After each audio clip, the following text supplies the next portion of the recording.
ருத்ரா, உனக்கு இங்க என்ன வேலை? அங்க நடக்க கூடாது, நடக்க போகுது. என்ன சொல்றீங்க பாபா? இப்ப என்னாச்சு?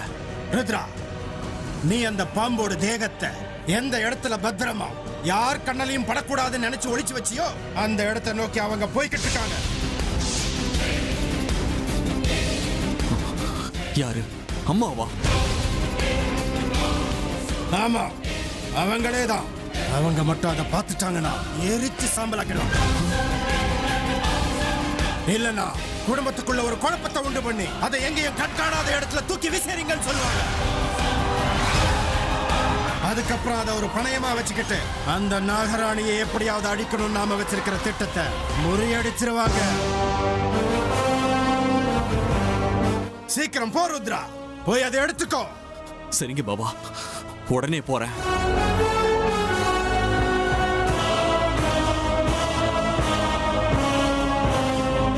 ஏங்க, இப்பதானே வந்தீங்க, அதுக்குள்ள கிளம்புறீங்க? காஃபி எடுத்துக்கோங்க. காஃபி யார் கேட்டா? தள்ளி போ.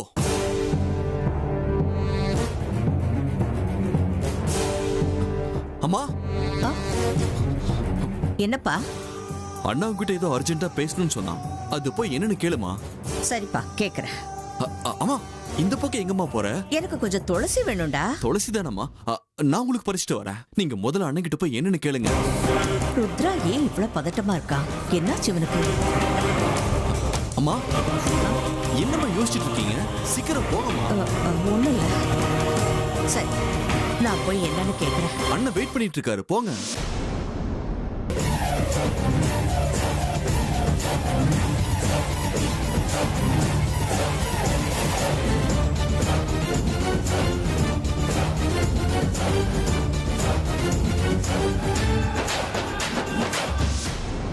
விஷ்ணு,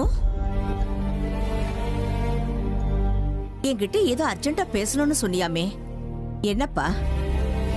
நான் எப்ப சொன்னேம்மா? எப்பமா? இப்பதான் சொன்னியாமே. அப்படின்னு உங்ககிட்ட சொன்னது யாருமா? ருத்ரா. ருத்ரா சொன்னானா? ஆமாப்பா, அவ என்கிட்ட வந்து அண்ணா ஏதோ உங்ககிட்ட அர்ஜென்ட்டா பேசணும்னு காத்துக்கிட்டு இருக்கான், சீக்கிரம் போமான்னு சொல்லி அமிச்சா. அம்மா, காலையில இருந்து ருத்ராவை நான் இன்னும் பார்க்கவே இல்லம்மா. அப்படியே உங்ககிட்ட ஏதாவது பேசணும்னு இருந்தா நீங்க இருக்கிற இடத்துக்கு நானே வருவேனம்மா. ருத்ரன் கிட்ட ஏன் சொல்லி அனுப்புறேன்? உண்மைதானே? ருத்ரா ஏன்டா என்கிட்ட அப்படி சொன்னா? சரி விடு.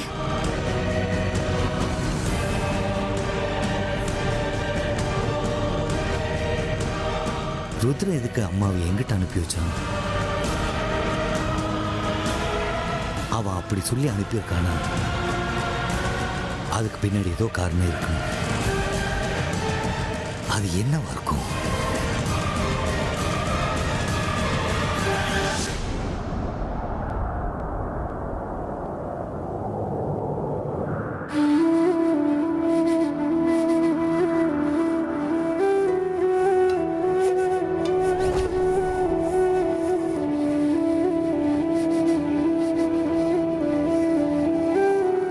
அர்ஜுன், என்னாச்சு? ஏன் நீயும் அம்மாவும் ரொம்ப கவலையா இருக்கீங்க? இத பாரு, நீ இப்படி இருக்கிறத பார்த்து தான் அம்மாவும் கவலைப்பட்டுக்கிட்டு இருக்காங்க. ஏண்டா, இப்ப என்ன ஆகி போச்சுன்னு வானமே இடிஞ்சு விழுந்த மாதிரி இப்படி யோசிச்சுக்கிட்டு இருக்க? ஒன்னும் இல்லண்ணா, சும்மா அப்படியே. என்கிட்டயே போய் சொல்றியா? அர்ஜுன், நீ என் கூட பிறந்த தம்பிடா. நீ எந்த நேரத்துல எப்படி இருப்பன்னு எனக்கு தெரியாதா? நீ இந்த அளவுக்கு கவலைப்படுறன்னா நீ மனசுக்குள்ள போட்டு எதையோ குழப்பிட்டு இருக்க. என்ன நடந்துச்சுன்னு என்கிட்ட சொல்லுடா. அமிர்தா உன்னை ஏதாவது திட்டினாலா? என்னடா, ஏதாவது நீ தப்பு பண்ணிட்டியா? இல்ல வேற ஏதாவது? நான் எந்த தப்பும் பண்ணல. அவங்க ஏன் என் மேல கோவப்பட்டாங்கன்னு கூட எனக்கு தெரியாது. சொல்லப்போனா அவங்க கோவப்படுற அளவுக்கு நான் எந்த தப்பும் செய்யல.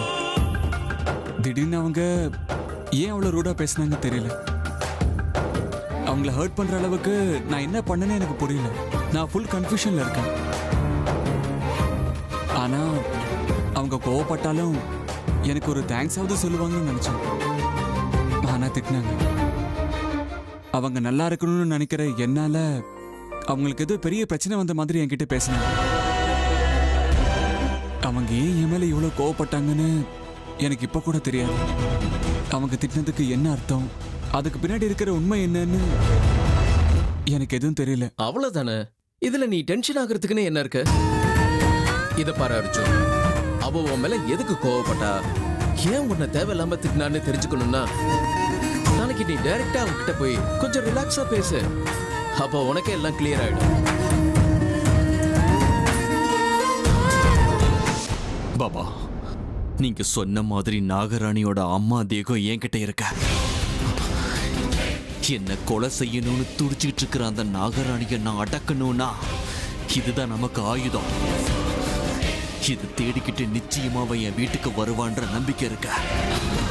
ஒரு வேளை நான் நினைச்ச மாதிரி இதை தேடிக்கிட்டு அவ இங்க வந்துட்டானா அவளை சித்திரவதை பண்ணி நான் சாகடிக்க போறேன் பாபா. நீ நினைச்சதை செய்து முடிக்கணும்னா உன் கையில இருக்கிற அந்த பாம்போட தேகத்தை யார் கண்ணிலையும் படாம ஜாக்கிரதையா வச்சுக்கணும். இதையும் ஞாபகத்துல வச்சுக்கோ. உன் கையில இருக்கிறது சாதாரண பாம்போட தேகம் இல்லை. நாகமணியை வச்சு இந்த தேகத்தை தொட்டா மறுபடியும் உயிர் பெறக்கூடிய சக்தி இதுக்கு இருக்கு. அதுக்காக தான் ஜடாதரன் நாகலோகத்தில் இருக்கிற நாக தேவதைகளுக்கு நாகமணியை கொடுத்திருக்கான். என்ன பாபா ஆச்சரியமா இருக்க? அந்த நாகமணி இவங்க மேல பட்டா இவங்களுக்கு உயிர் வந்துருமா? ஆமா ருத்ரா, நாகமணிக்கு கூட சஞ்சீவனுக்கு இருக்கிற சக்தி இருக்கு. அப்படின்னா அந்த நாகமணி எனக்கு நிச்சயமா வேணும் பாபா. அது எங்க இருக்குன்னு முதல்ல கண்டுபிடிச்சு சொல்லுங்க பாபா. அது எங்க இருந்தாலும் அதை நான் எடுக்கிறேன். கண்டுபிடிக்கிற சக்தி என்கிட்ட இல்லையே ருத்ரா. இருந்தாலும் என் ஒருத்தனால மட்டும் அதை கண்டுபிடிக்க முடியாது. அதுக்கு உன்னுடைய மனோபலம் தவபலம் எனக்கு வேணும். எனக்கு மனோபலம் இருக்கு பாபா. ஆனா அந்த தவபலத்தை எப்படி அடையணுங்கிறது எனக்கு சொல்லிக் கொடுங்க. அதையும் நான் அடைஞ்சு காட்டுறேன். மொத்தத்தில் அந்த நாகமணி எனக்கு வேணும். அதுக்காக நான் என்ன வேணா செய்யறதுக்கு தயாராக இருக்கேன். அப்படி நான் சொல்லி கொடுத்த மந்திரங்களை சொல்லிக்கிட்டே இருக்கிறோம். உன்கிட்ட கருடனுடைய அம்சம் இருக்கு. கருடனை பார்த்தா நாகங்கள் அச்சப்படும். கருடனுக்கு முன்னால அதுங்களால தப்பிக்க முடியாது. அதோட நான் சொல்றதெல்லாம் நீ செஞ்சுக்கிட்டே வந்தா உனக்குள்ள இருக்கிற கருட அம்சம் இன்னும் பலம் வாய்ந்ததா. அதுக்கப்புறம் அந்த நாகமணியை கண்டுபிடிக்கிறது ரொம்ப சுலபமாயிடும் ருத்ரா. எனக்கும் அதுதான் வேணும் பாபா. நான் என்ன பண்ணணும்னு சொல்லுங்க. அதுக்கு நீ பாபா எங்க போனாரு? ஏதோ சொல்ல வந்தாரு, அப்புறம் மாயமா மறைஞ்சிட்டாரு.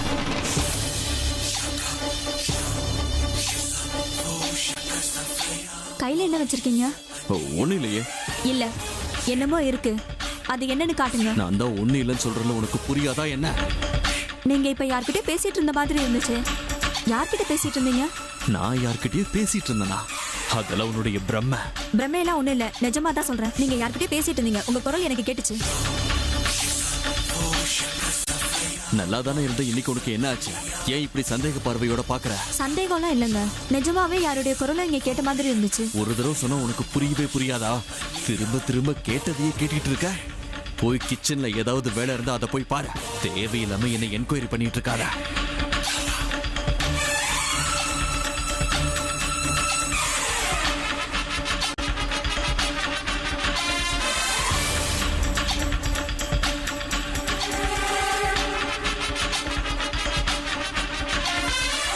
இத அண்ணா ரூம்ல வச்சா சேஃபா இருக்குமா, இல்ல அம்மா ரூம்ல வச்சா சேஃபா இருக்குமா? எங்க ஒளிச்சு வைக்கிறத?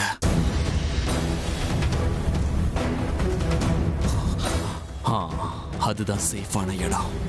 அம்மாவோட ரூம்ல இதை வச்சா அங்க யாரும் போக மாட்டாங்க.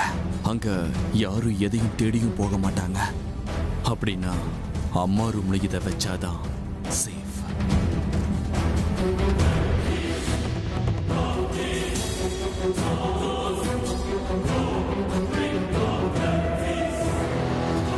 நல்ல வேலை அம்மா ரூம்ல இல்ல. அவங்க வரத்துக்குள்ள இதை நான் ஒளிச்சு வைக்கணும்.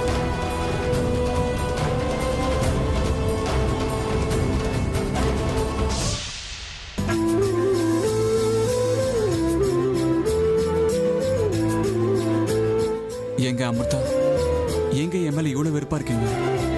நான் என்ன பண்ணிட்டேன்னு என் மேல இவ்வளவு கோவமா இருக்கீங்க? நீங்க எவ்வளவுதான் என் மேல கோவப்பட்டாலும், என்ன எவ்வளவுதான் வெறுத்தாலும், எனக்கு உங்க மேல இருக்கிற காதல் குறையாது. நானும் அப்படிதான் உன் மேல உயிரையே வச்சிருக்கேன்டா. எனக்கு நீ வேணும், உன் காதல் வேணும். வாழ்க்கை பூரா உன் கூட சந்தோஷமா வாழணும்னு நினைக்கிறேன். மனுஷனுக்கு ஒரு வாட்டி தான் உண்மையான காதல் வரும். அதுக்கு இன்னொரு பிறப்பு கிடையாது. சாவங்கிறது கிடையவே கிடையாது. ஒரே ஒரு தடவை என் கண்களை நேரா பாத்தீங்கன்னா, என் மனசை புரிஞ்சுக்கிறதுக்கு கொஞ்சம் கஷ்டப்பட்டீங்கன்னா, இன்னைக்கு வாய்க்கு வந்தபடி என்ன திட்டிருக்க மாட்டீங்க. அன்பா 4 வார்த்தை பேசியிருப்பீங்க. உன் பேச்சிலே எனக்கு எல்லா விஷயமும் தெளிவா தெரியுது. உனக்கு என்ன கல்யாணம் பண்ணிக்க சுத்தமா விருப்பம் இல்ல. ஆனாலும் நான் உன்னை அடைஞ்சே தீருவேன்டா. நிச்சயமா நிச்சயமா உங்க காதலை நான் அடைஞ்சே தீருவேன். என் காதல் உண்மையானது, தோத்து போகாதுன்ற நம்பிக்கை எனக்கு நிறையவே இருக்கு. நீங்க இல்லைன்னா எனக்கு உலகமே இல்லைங்கிற அளவுக்கு உங்களை விரும்ப ஆரம்பிச்சிட்டேன். என் வாழ்க்கையோட ஒவ்வொரு நிமிஷத்தையும் உங்களோட பகிர்ந்துக்கணும்னு நான் முடிவு பண்ணிட்டேன். நான் ஜெயிப்பேன். உன்னை நான் நிச்சயமா அடைவேன். என்னோட கதைகளை கேட்டு பாராட்டுற காதலியா நீங்க இருக்கணும். உங்களை எப்பவுமே சிரிக்க வைக்கிற காதல் கவிஞனா நான் இருக்கணும். உன்னை நான் அடைஞ்சே தீருவேன் அர்ஜுன்.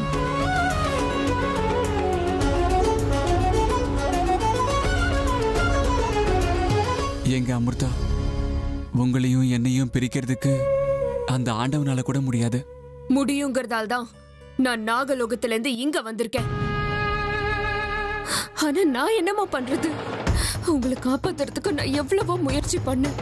ஆனா அந்த அர்ஜுன் எல்லாத்தையும் கெடுத்துட்டான். அவனாலதான் உங்க தேகத்தை நான் இழந்துட்டேம்மா. எவ்வளவு நாளா நீங்க என் கூடவே இருந்தீங்க. ஆனா இப்போ அப்பா அம்மா இல்லாத ஒரு அனாதையா இருக்கு. ஏமா என்னை விட்டு பிரிஞ்சு போனீங்க? இதெல்லாத்துக்கும் காரணம் அந்த அர்ஜுன். உங்களை என்கிட்ட இருந்து பிரிச்சது அவன் தான். காதல் கல்யாணம்னு தேவையில்லாம என் பின்னால சுத்துறான். நான் என்ன செஞ்சாலும் தடங்களா நிக்கிறான். நான் எதுக்காக மனித உலகத்துக்கு வந்திருக்கேனோ அதை நடக்க விடாம தடுக்கிறான். அவன் மறுபடியும் இதே மாதிரி ஏதாவது பண்ணான்னா அதுக்கப்புறம் நான் அவனை சும்மா விட மாட்டேம்மா. என்ன பண்ணுவீங்க? நீங்க என்ன கொன்னாலும் பரவாயில்ல, நான் அப்பவும் உங்களை காதலிச்சுக்கிட்டே இருப்பேன். பசுவுக்கு பின்னாடி கண்ணுக்குட்டி எப்படி போகுமோ அதே மாதிரி உங்க பின்னாடி நான் வந்துகிட்டே இருப்பேன். நீங்க என்ன எவ்வளவு தள்ளி விட்டாலும் உங்க மேல நான் வச்சிருக்கிற காதல் அதிகமாகுமே தவிர குறையாது. அது இந்த ஜென்மத்துல நடக்காது. என்னோட பாதை வேற, என் குறிக்கோள் வேற. என் பாதையில நீ ஒரு முள்ளாதான் இருக்க. என் குறிக்கோளை அடைய விடாம திசை திருப்புற. இப்படியே என் வழியில குறுக்கிட்டுக்கிட்டே இருந்தீனா எந்த விதமான கருணையும் காட்டாம உன்னை கொத்தி கொன்னுடுவேன்.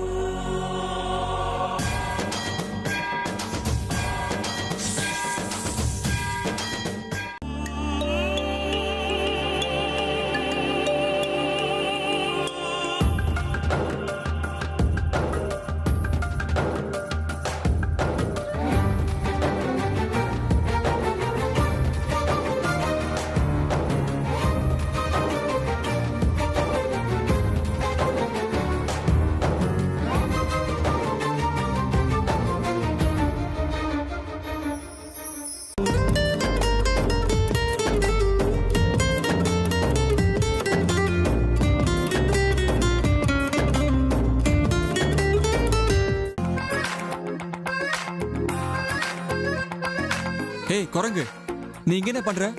நான் ஏன் இங்க வந்தேன்றது அப்புறம். நீ எதுக்கு இங்க வந்த அத முதல்ல சொல்லு. ஓ, என்னோட ஞாபகம் வந்துருச்சா? என்னாச்சு? இன்னைக்கு இந்த மயூரியோட ஞாபகம் ரொம்ப அதிகமா வந்துருச்சு போல. என்ன விஷயம் சார்? ஏதாவது சம்திங் சம்திங்? ஏய் அர்லோஸ், சம்திங் இல்ல கிம்திங் இல்ல. ஒரு பொண்ணு பேசுற மாதிரியா பேசுற நீ? ஆமா, உன் மனசுல என்னதான் நினைச்சுக்கிட்டு இருக்க? எப்பவுமே நான் நினைச்சிட்டு இருக்கிற ஃபிகர் நினைச்சியா நீ? டேய், எனக்கு என்னடா குறைச்சல்? என் முன்னாடி கட்ரினா மாதிரி ஹீரோயின்ஸ் கூட பிச்சை எடுக்கணும் அப்படி இருக்கேன். எல்லாம் தெரிஞ்சும் என்ன வெறுப்பேத்துறியா? அதை விட என்னை விட்ட உனக்கு சூப்பர் ஃபிகர் கிடைக்குமா என்ன? அம்மா தாயே, உன்னை நீ புகழ்ந்து கிட்டது போதும். தயவு செஞ்சு என்ன கொஞ்சம் நிம்மதியா தூங்க விடுறியா? கிளம்பு கிளம்பு. கிளம்புறேன்டா. பட் நீ இங்க வந்து தூங்குறது எனக்காக தானே? உனக்காகவா? ஆசைய பாரு. அம்மா மிஸ் மயூரி தேவி, நான் இங்க வந்து படுத்திருக்கிறது உனக்காகவோ இல்ல உன் ஞாபகம் வந்ததாலவோ கிடையாது. மறுபடியும் ரூம்ல என்ன அடைச்சு வைக்க கூடாது. அதுக்காக தான். நான் ஹாலியே படுத்துட்டா எப்படி அடைச்சு வைப்பீங்க? ஐடியா எப்படி இருக்கு? டே அர்ஜுன், என்னோட சின்ன ஹார்ட்டுக்குள்ள உன்னை எப்பவோ நான் லாக் பண்ணி வச்சிட்டேன். அங்கிருந்து நீ தப்பிச்சு ஓடுறதுக்கு இந்த ஜென்மத்துல உனக்கு வழி கிடையாது. என்ன சொன்ன? ஒண்ணும் இல்லையே. நீ இங்கே தூங்க. உன்னோட அழகான முகத்தை பார்த்துக்கிட்டே நான் இந்த பக்கமா உட்காந்துக்கிறேன். சரியா? தலை இழுத்து. ஏய், உனக்கு மயூரினி பேரு வச்சிருக்க கூடாது. மாரியம்மா, முத்து மாரியம்மான்னு பேரு வச்சிருக்கணும். உனக்கு நல்லா சூட்டா இருக்கும். அப்படியாடா சொல்லும்? உனக்கு என்ன மாரியம்மான்னு கூப்பிடணும்னு ஆசையா இருந்தா தாராளமா கூப்பிட்டுக்கோ. எனக்கு எந்த பிரச்சனையும் இல்ல. நீ எப்படி கூப்பிட்டாலும் என் காதுல தேன் தான் பாயும். நீ என்ன சொன்னாலும் சரி, உன்னை விட்டு நான் எங்கேயும் போக போறதில்ல. நீ எங்கேயோ, நானும் அங்க. என்னமோ பண்ணி தொலை. எனக்கு தூக்கம் வருது, நான் தூங்க போறேன்.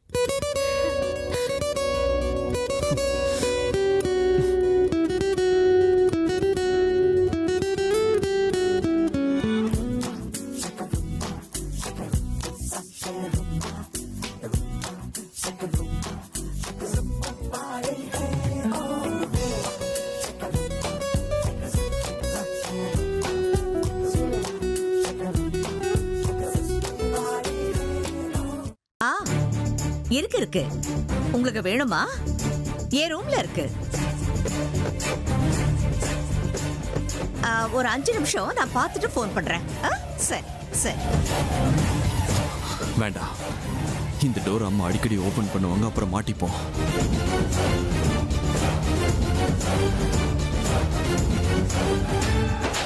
ஆமா, ருத்ரா என்னடானா அண்ணா கூப்பிடுறான் போங்கன்னு சொன்னான். விஷ்ணு கிட்ட போய் கேட்டா நான் கூப்பிடவே இல்லைங்கிறான். இவங்க 2 பேர்ல யார் போய் சொன்னாங்க, யார் உண்மையை சொன்னாங்க? ஒண்ணுமே புரிய மாட்டேங்குதே. எனக்கு என்னமோ ருத்ரன் தான் போய் சொல்லிருப்பான்னு தோணுது. அதெல்லாம் சரி, ருத்ரன் எதுக்காக என்கிட்ட போய் சொல்லணும்?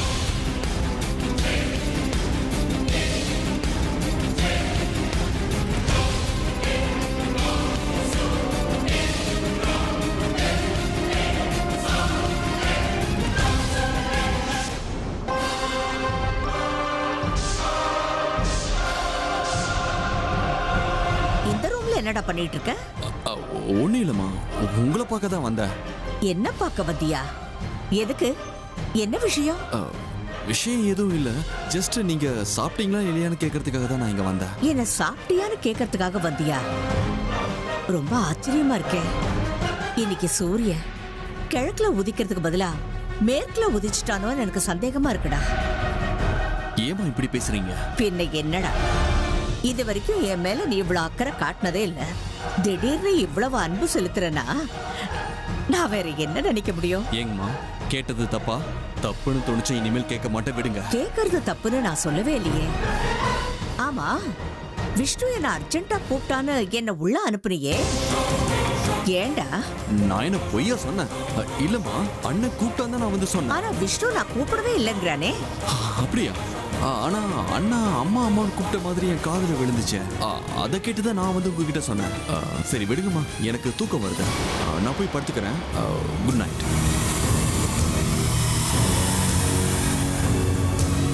என்னாச்சு இவனுக்கு? இன்னைக்கு இவ்வளவு விசித்திரமா பேசிட்டு போறான். இவன் பேசுறத பார்க்கும்போது இவன் பொய் மேல பொய் சொல்றான்னு தோணுது. அது சரி, இந்த நேரத்துல என் ரூமுக்கு எதுக்காக வந்தா? இங்க இவனுக்கு என்ன வேலை?